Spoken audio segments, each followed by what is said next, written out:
এইচএসসির ফল কত দিনের মধ্যে জানালো শিক্ষা বোর্ড। তো এই আপডেটটি কিন্তু আজকে 22 আগস্ট 2024 সকাল 10:20 কিন্তু প্রকাশিত হয়েছে। এখানে দেখো, শিক্ষার্থীদের তীব্র আন্দোলনের মুখে এইচএসসি ও সমান পরীক্ষা স্থগিত হওয়া, পরীক্ষাগুলো বাতিল করা হয়েছে। আগামী 40 দিনের এ পরীক্ষার ফলাফল প্রস্তুত করে প্রকাশের রূপরেখা ঠিক করা হয়েছে বলে জানা গেছে।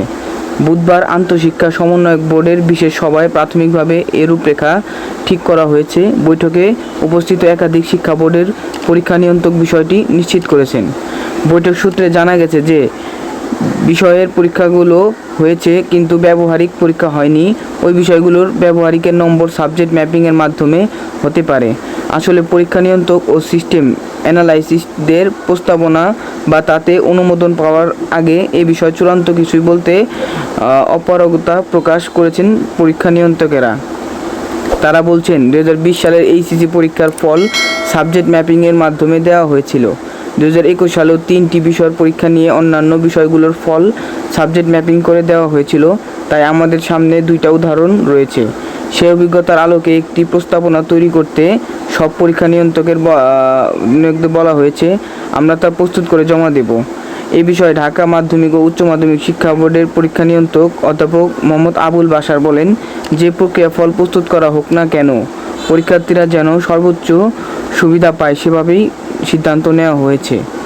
কোনো পরীক্ষার্থী যদি এসএসসিতে নম্বর খারাপ থাকে তবে কিভাবে সাবজেক্ট ম্যাপিং হবে, এই বিষয়ে অধ্যাপক আবুল বাশার জানান, এসএসসিতে খারাপ থাকলে জিএসসির ফল বিবেচনা করা হবে।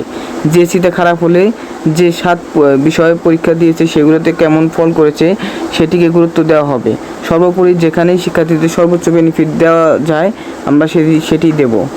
সার্বিক বিষয়ে ঢাকা শিক্ষা বোর্ডের চেয়ারম্যান অধ্যাপক তপন কুমার সরকার বলেন, যে পরীক্ষাগুলো হয়েছে সেগুলোর নম্বর এবং যে পরীক্ষাগুলো হয়নি সেগুলো সাবজেক্ট ম্যাপিং বা কোনো উপায়ে ফল প্রকাশ করা যায় সে বিষয়ে খসড়া প্রস্তাবনা পাঠাতে বোর্ডগুলোর পরীক্ষা নিয়ন্ত্রক ও সিস্টেম অ্যানালাইসিসদের বলা হয়েছে। তাদের কাছ থেকে খসড়া প্রস্তাবনা পেলে আমরা তা যাচাই বাছাই করে মন্ত্রণালয়ে পাঠাবো।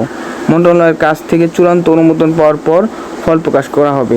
অর্থাৎ পরীক্ষা যেহেতু অটোপাসের সিদ্ধান্ত গ্রহণ করা হয়েছে, তো আগামী 40 দিনের এই পরীক্ষার ফলাফল প্রস্তুত করে প্রকাশের রূপরেখা ঠিক করা হবে বলে কিন্তু জানা গেছে। তো এই রিলেটেড যে কোনো আপডেট আসলে আমরা তোমাদের জানিয়ে দেবো। তো ততক্ষণ পর্যন্ত চ্যানেলটি সাবস্ক্রাইব করে পাশে থাকা বেল আইকনটি অন করে আমাদের সাথে থাকো। ধন্যবাদ।